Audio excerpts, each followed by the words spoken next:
everyone. This is Jim Hughes with AFIO Now.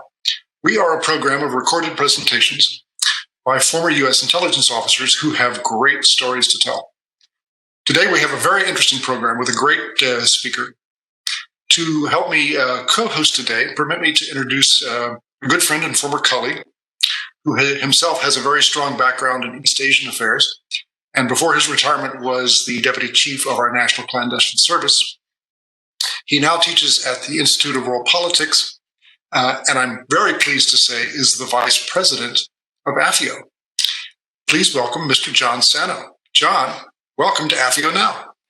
Thank you, Jim. And you're absolutely right. We have a very good program today. An old colleague of mine, and clearly one of the leading experts on things Asia, Bruce Klinger, is the Senior Research Fellow for Northeast Asia at the Heritage Foundation's Asian Studies Center. His specialization is Korea, Japan, but he'll also be talking a bit about China as well. He is, for those of you who are unfamiliar with Bruce, which I doubt there are many of you, he's a frequent commentator in U.S. and foreign media. He has articles and commentaries that have appeared in major American as well as foreign publications. He's a regular guest on broadcast cable news outlets.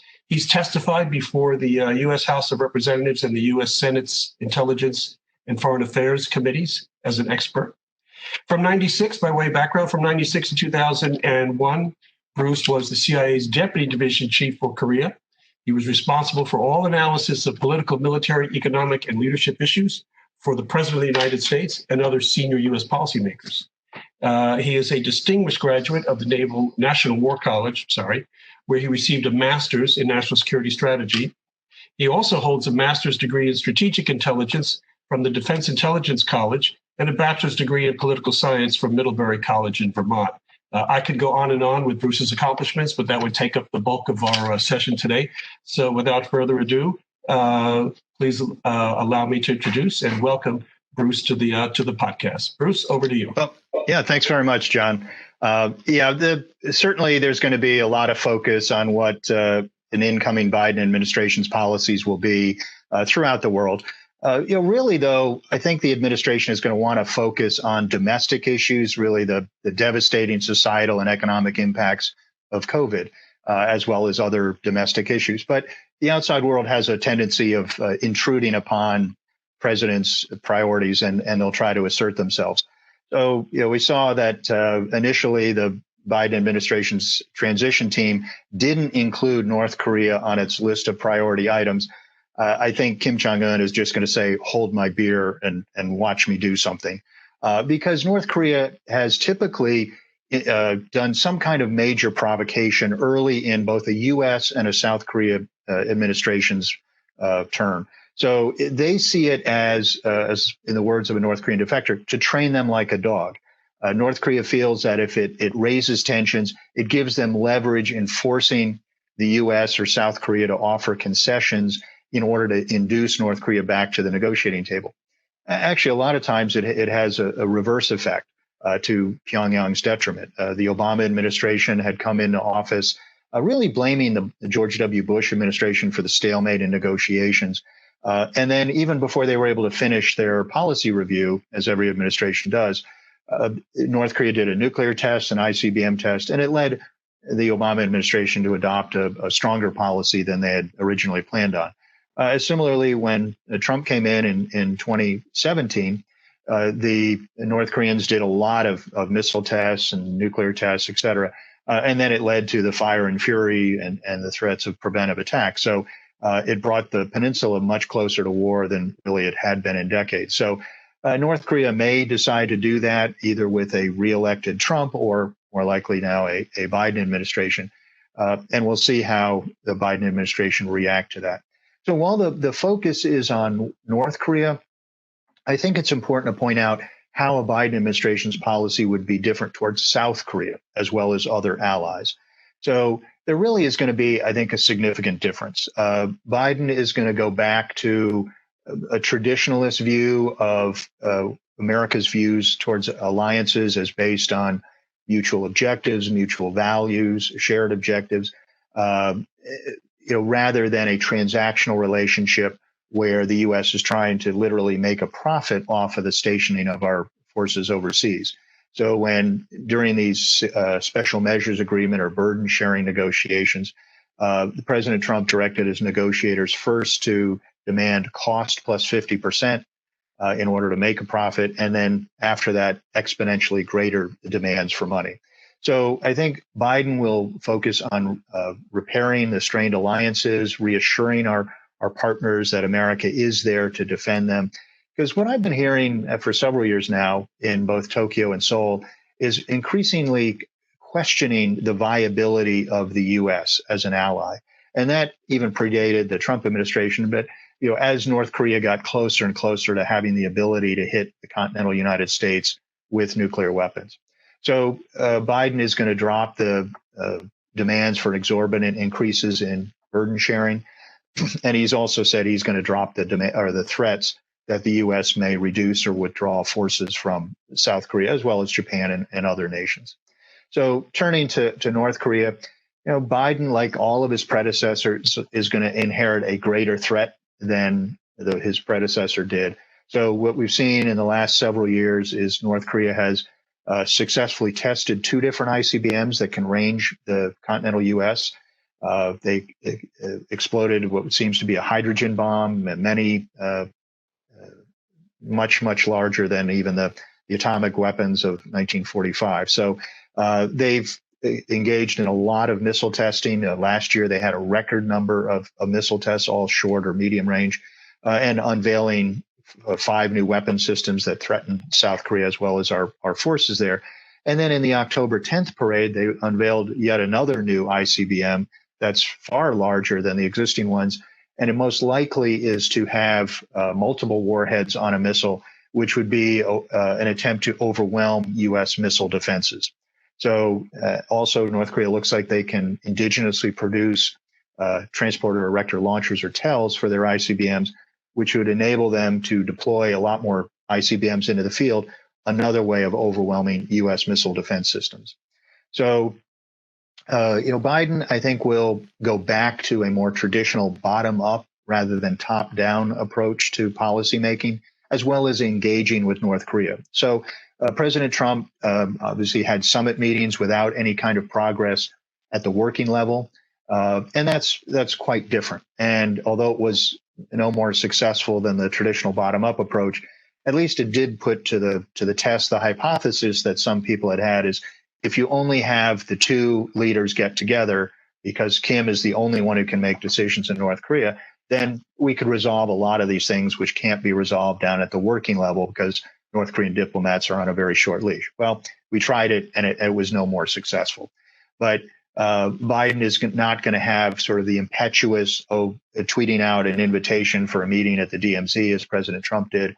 And so he's also going to put conditionality on any future summits where he won't just have a summit unless there is significant progress at the working level. And that's more like what we had in the past. And I remember going to White House meetings in 2000 when North Korea had invited President Bill Clinton to go. And they said, look, unless there's progress at the working level, we don't deploy a president to negotiate. We deploy a president to sign an agreement where there are going to be no surprises. So we'll see how North Korea responds. But also there's a lot of uncertainties in what Biden's policies would be towards North Korea. We don't know the parameters of an acceptable deal to him would be. I think there's going to be debate within the Biden administration, those that might seek a incremental approach or half a loaf is better than none, whereas others may push for a firm commitment in a very comprehensive document with verification that North Korea has agreed to denuclearization, even if it's implemented in stages. And the other big unknown is how strongly will the Biden administration enforce not only UN sanctions, but also U.S. laws. All of the administrations, Bush, Obama, Trump, have underachieved in enforcing sanctions. Obama had what I called timid incrementalism, sanction a few entities, save the additional sanctions for the next North Korean provocation. And for Trump, although he talked about maximum pressure, it's never been maximum. So, I think some clarity to what a Biden administration policy would be towards both South and North Korea, but also a lot of uncertainties. So I'll leave it there, and I look forward to our discussion, John. Thank you, Bruce. Quick question. North Korea has included in their constitution several years ago that they are indeed a nuclear state. The U.S. and our allies have been unequivocal in stating that there must be complete and verifiable denuclearization. Kamala Harris has said that demanding that there be complete denuclearization sort of all at once is a recipe for failure. So do you foresee the possibility that we would accept, perhaps if it's even possible, a limited nuclear state on the part of North Korea? Or is that still, do you think, in a new administration going to be the bottom line, complete, verifiable, irreversible denuclearization?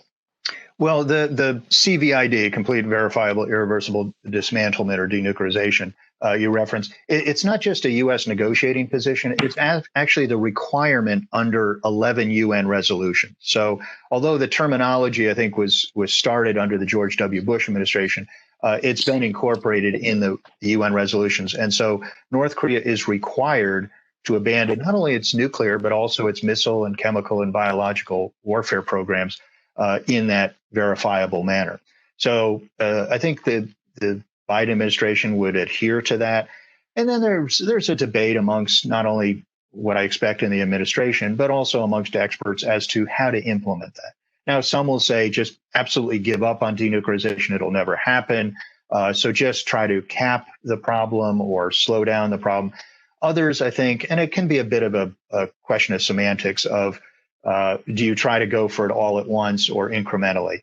So the way I see it as is, I would argue for a 100-yard agreement. You can't play football unless you know the defined end zone, the parameters of the field. What is a football? What are the referees? What can they do?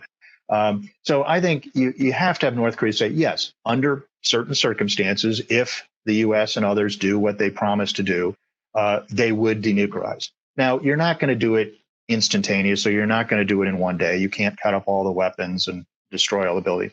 So I would see it as a 100-yard agreement where we know what everything is going to be, but you implement it in 1, 5, 10-yard increments. So it's going to take quite a while, and there are actions that both sides have to take. Others would say, let's do a series of 10-yard agreements. We agree to do this, and then if that works out and North Korea feels more confident, they'll work on another 10-yard agreement. It's, like I said, semantics, but I think if you don't get North Korea to commit to fully denuclearize, then you really don't have an agreement. I like the analogy to the 100-yard agreement as opposed to trying to score a touchdown on your first possession. Yeah, good analogy. Requires on the part of North Korea to have some confidence-building measures. And a short time ago, as part of the negotiations or discussions, actually, they destroyed or dismantled some of their facilities that were already obsolete. And they have a penchant for sort of, the sort of superficial acts. Do you see that perhaps changing in light of, say, as you put it, 100-yard, maybe 5 or 10 yards at a time? Do you see, the possibility that we would significantly reduce sanctions or wait until we get something that we accept as true confidence building? That's certainly something that reasonable people can disagree about. The way I see it is that the sanctions are one tool. What we need is a comprehensive integrated strategy using all the instruments of national power. And too often in Washington, we get these binary debates of which tool should we use, diplomacy or sanctions. And that's like asking an architect, well, do you use a hammer or a screwdriver to build a house? Well, you use both along with other tools, and sometimes one is more appropriate than the other. So we need all of that along with military deterrence and a focus on human rights and information operations, et cetera, et cetera. So the way I see it is sanctions are a response to aberrant North Korean behavior. So some of it is their nuke and missile activity, and those are mostly the UN resolutions. But also it's illegal activity, which are counter to U.S. law. So counterfeiting, money laundering, things that North Korea and its facilitators are doing in the U.S. financial system on U.S. soil. So even though a North Korean isn't walking into a bank in New York, they're using correspondent accounts, or Chinese entities are doing that, and therefore our laws apply to them. So we can't turn a blind eye to illegal activity. Unfortunately, several successive U.S. administrations have done that. So what I think is we need to learn from the past, where we had these very short, vague agreements, 2 or 3 pages, just really for the sake of getting an agreement. And you need to think of it more in terms of like the arms control treaties we had with the Soviet Union. We didn't like the Soviets. We didn't trust the Soviets. But if you have a really detailed legal document with very strict verification measures, then you're more likely to be able to feel comfortable in eventually reducing sanctions or reducing military activity in South Korea if you feel confident that North Korea is abiding by its side. So I was on the Conventional Armed Forces in Europe treaty negotiations, and it was very detailed. So you identify, what is a tank? What is an artillery piece, et cetera? What does it mean for it to be destroyed? So if you have a comprehensive document, then I think you're more likely to move forward. Whereas if it's vague and with different interpretations, then North Korea can say, well, we didn't cheat. And the US say, yes, you did. And it's all very gray. Let me turn just a slight alteration to the role of China. Kim Jong-un, the current leader in North Korea, has been, at least from an appearance standpoint, rather chummy with Xi Jinping. He met him certainly much more than his father did, and several times before and after the failed summits with President Trump. How do you see their role changing? I mean, Trump said he was good friends with Xi Jinping. Where do you see the role of China in a new administration? Well, China has always been part of the problem rather than part of the solution. And one thing, I think there's a popular misconception about the relationship between China and North Korea. Many people see that China is obviously very big. It accounts for over 90% of North Korea's foreign trade. So really, China must be controlling what this little North Korean country is doing. And that's not the case. 5,000 years of North Korean or Korean history, 1,000 invasions by Japan, China, Mongols, et cetera, makes them very suspicious of any outside power. And actually, each of the 3 North Korean leaders over the decades have made very derogatory comments about China, but also pointing out things like the China threat is greater to us than the U.S. threat. So North Korea does not only not take orders from China, they do things that China doesn't like, but China is very unwilling to impose the kind of pressure on North Korea that the U.S. and its allies would like. So Beijing will turn a blind eye or openly engage in violations of UN resolutions, U.S. law, and they're always acting like North Korea's lawyer in the UN Security Council. So we can't rely on them to deliver North Korea, but there are things we can do to induce better Chinese behavior because their transactions. Let me go back. Any dollar-denominated transaction in the world is required to go through a U.S. financial institution. And the vast majority of all international transactions, including Chinese and North Korean, are denominated in dollars. So that can give us great leverage over Chinese entities. So we've seen cases where the Bank of China complied with U.S. actions, even against directives from the Chinese government, because they were fearful of facing sanctions themselves. So there are things we can do sanctioning Chinese entities to try to influence at least those entities' behavior, including financial institutions, if not the Chinese government. That's a very good point. Speaking of China's role, and now in a relationship with South Korea, as you're undoubtedly aware, China represents the largest trading partner for both North Korea and South Korea. And a few years back, when the THAAD, Terminal High Altitude Air Defense System, was being contemplated, the Chinese lashed out. Given that South Korea and China have such a robust economic relationship, and you and others have called for South Korea to become more involved in regional and global security challenges, how do you see that playing out between China and South Korea? Yeah, that's a lot of really good points. Right now in the U.S., I think there's a very strong bipartisan anger at China. Brought on by first their bungling the handling of COVID, and then covering up how bad it was. So that really, when we see the economic and societal impacts in the U.S., people are very angry and they want to punish China. And what that has brought to the forefront is a lot of issues that Asia experts have known about, but perhaps the wider electorate or the populace hasn't. The IPR violations by China, stealing U.S. company secrets, illegal business practices, incursions into the East and South China Seas. So right now, as people, I think, are collectively looking to punish China, they're looking at all these other issues of to some of them, it's new, of like, you mean they've been doing these other things that are abhorrent? So I think it's a very strong trend right now. And also internationally, we see pushback. The UK reversed its decision on allowing Huawei to be involved in 5G technology in the UK. So it's a pretty broad thing. But how do you confront China? Right now, the Trump administration has really been doing a very strong push for, in a way, sort of you're with us or you're against us. And Asian nations don't really want to decide the U.S. or China. So they're not comfortable with a formal NATO-like military coalition. They're not comfortable with just severing all economic ties with China. So there needs to be, on the one hand, a push to confront China on these actions, not only economic, but military. But also you can't just ask countries to totally sever relations with their largest trading partner. Their economies couldn't handle it. So that's going to be another test for the incoming administration. And speaking of North Korean violations, one of the issues that's perennially been an issue for the United States, but has not come up in negotiations either bilaterally or multilaterally with North Korea, is the human rights situation in North Korea. By all accounts, probably the worst on the planet. We have sanctions in place through the UN because of the human rights situation in North Korea.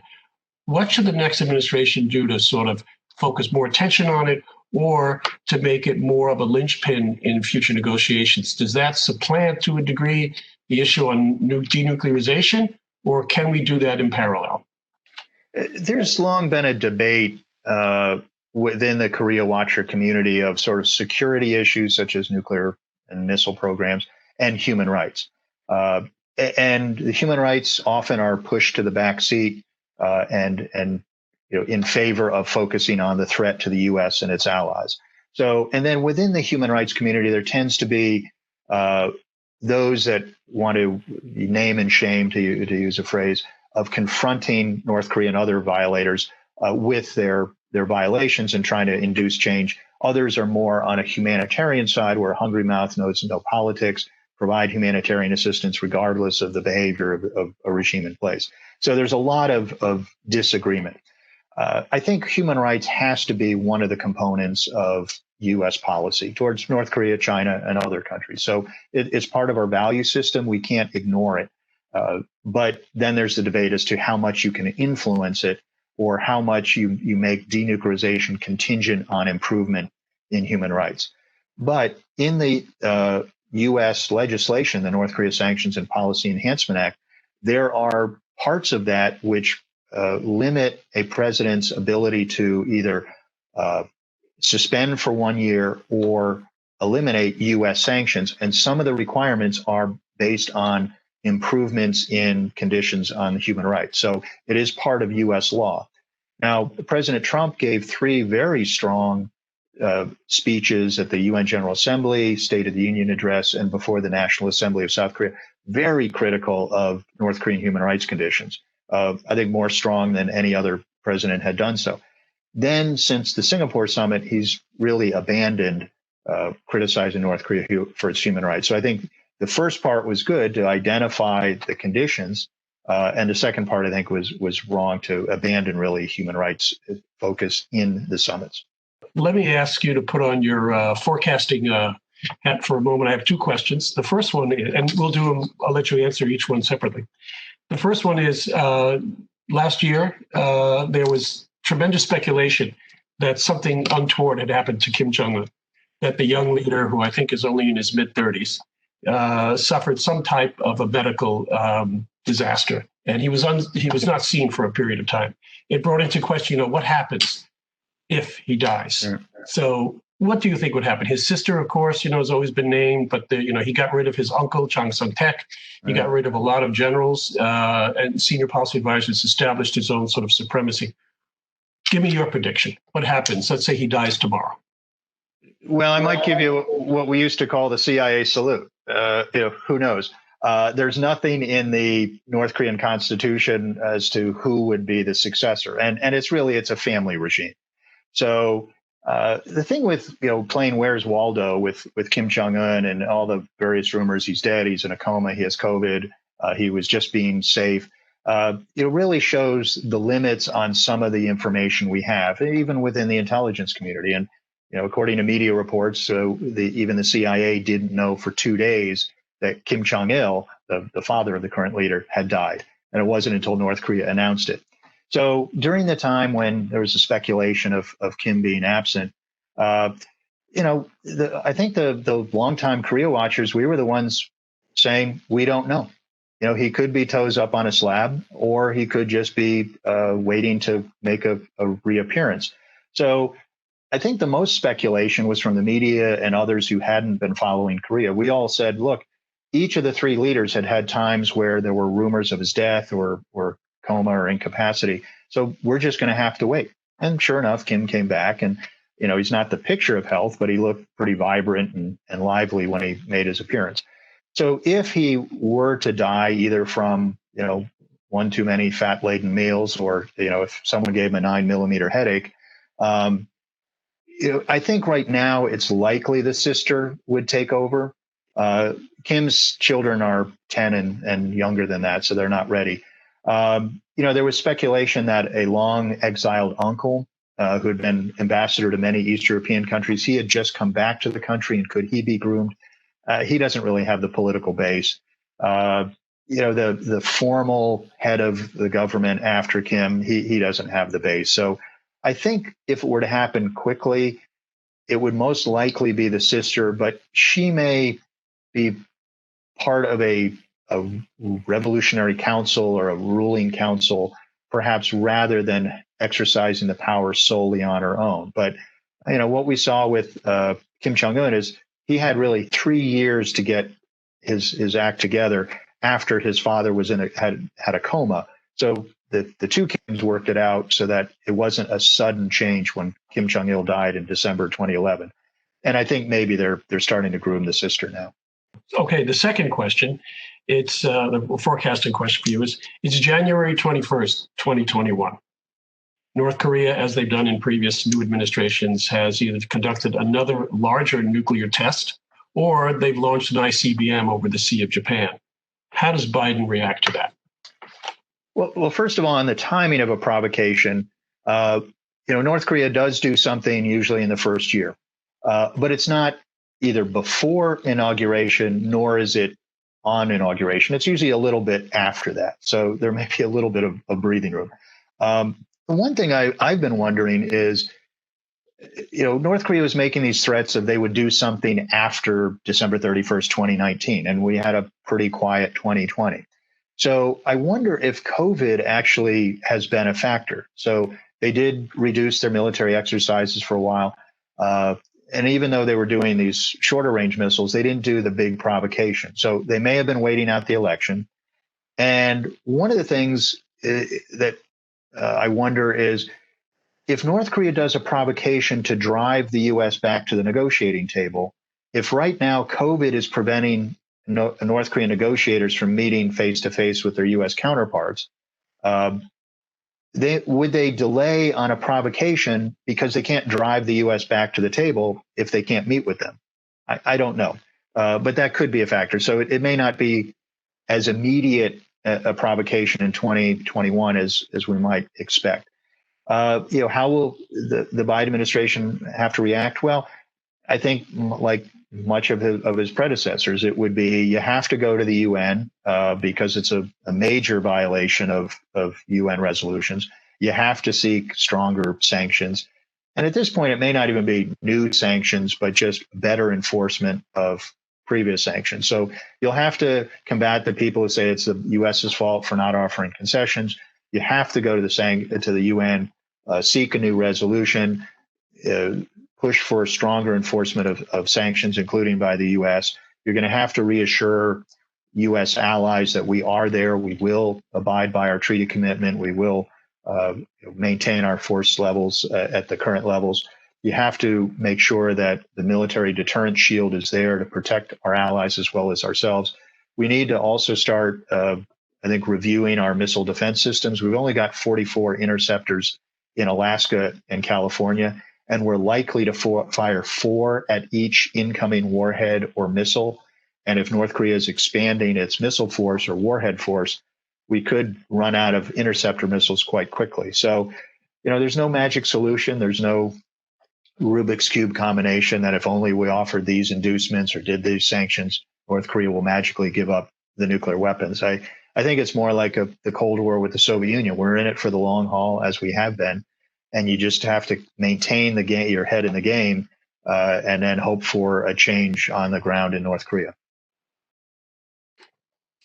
Solid points. I don't want to take up too much of the allotted time, but North Korea has always engaged in these sort of harsh diatribes against American leaders, whether it's President Trump or John Bolton or anyone else. And the Korean news agency, a North Korean news agency, issued a statement during the presidential campaign here, referring to President Trump as an egomaniacal sort of, rabid animal. They also issued a statement on Joe Biden, and they said, and I quote, this is from the North Korean news agency, "Mr. Biden is a rabid dog that should be beaten to death with a stick."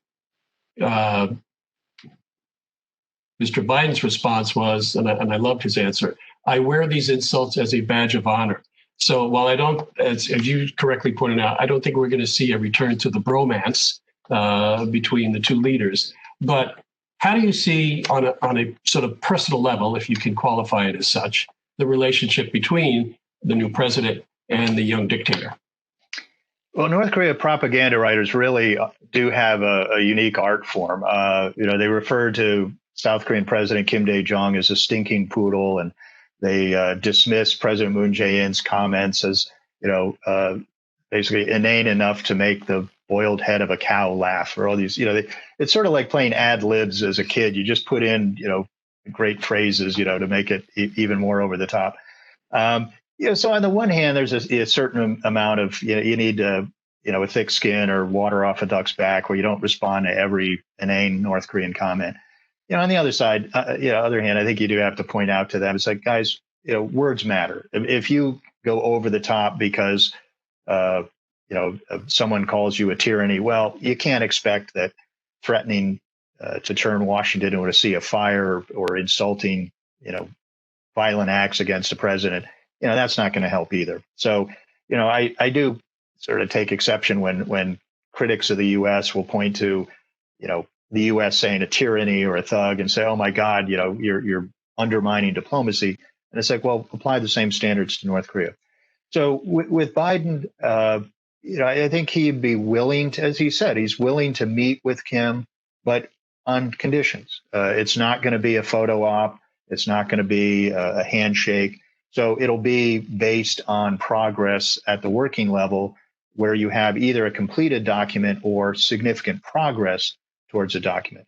And we saw in arms control treaties with the negotiations with the Soviets, occasionally the leaders would get together sort of when, after a lot of progress, the two sides had reached an impasse. And sometimes you had to kick it up to a Secretary of State level or a president's level, and then you have the diplomats go back to work. So, you're not going to have the bromance. You're not going to have Biden embracing a purveyor of crimes against humanity who's on the U.S. sanctions list for human rights violations as someone who loves his people, is honorable and courageous, as Trump described him.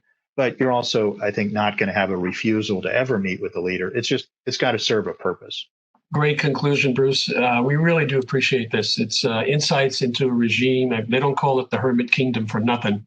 but it's insightful to get an assessment as to where you think we might be going. So again, we appreciate your time and your expertise and continued contributions to our national security. So thank you, Bruce. Well, Jim?